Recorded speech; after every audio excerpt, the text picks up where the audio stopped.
হবে। সেলিনা আক্তার, আপনি YouTube channel থেকে আমাদের প্রশ্ন করেছেন, আমার বয়স 14, আমার অনেক চুলই পেকে গেছে, এখন কি চুল কলপ করা যাবে? চুল পেকে গেলে আপনি লাল কালার করতে পারেন, সেটা নিশ্চয়ই দেখতে অসুন্দর দেখায় না। সচরাচর 2-4টা চুল পাকলে সামান্য ওইটুকু চুল লাল কালার হয়ে পড়ে সুন্দরই লাগে। নবী করিম সাল্লাল্লাহু আলাইহি সাল্লাম সাদা চুলকে অন্য কালারে পরিবর্তন করতে বলেছেন, তবে কালোকে পরিহার করতে বলেছেন। তিনি বলেছেন ওয়াজান্নাবু সাওয়া, তোমরা কালো কালার থেকে বেঁচে থাকবে। তো এই জন্য কালো কলপ দিয়ে আপনি চুলের কালার পরিবর্তন করবেন না।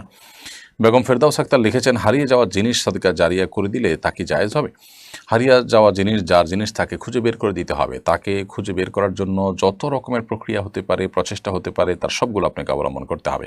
আপনি সকল প্রক্রিয়া, সকল প্রচেষ্টা অব্যাহত রেখেছেন, তারপরও আপনি খুঁজে পাননি বা পাওয়ার কোনো সম্ভাবনা নেই, তাহলে এবার তার পক্ষ থেকে আপনি দান করে দিতে পারেন। কোনো গরিব মানুষকে, গরিব দুঃখীকে বা দানের কোনো খাতে আপনি দান করে দিতে পারেন। মোবাইল হসপিটাল রানীর বন্দর এরিয়া থেকে আপনি লিখেছেন, সাদা চুল ও দাড়িতে বাজারের মেহেদি লাগানো যাবে কিনা? যাবে। বাজারের যে আর্টিফিশিয়াল মেহেদি আছে লাগানো যাবে, যদিও এটার উপর দিয়ে মনে হয় যে আলাদা প্রলেপ তৈরি হয়, তারপর এটি লাগানো যাবে, কারণ এই প্রলেপটা আসলে কেমিক্যালের কারণেই মনে হয়। এমনি ফারহান উদ্দিন আপনি লিখেছেন, মা তার সন্তানকে বলেন, তুই আমার ছেলে হলে এই কাজ করবি না। এ ধরনের কসমের বিধান কি?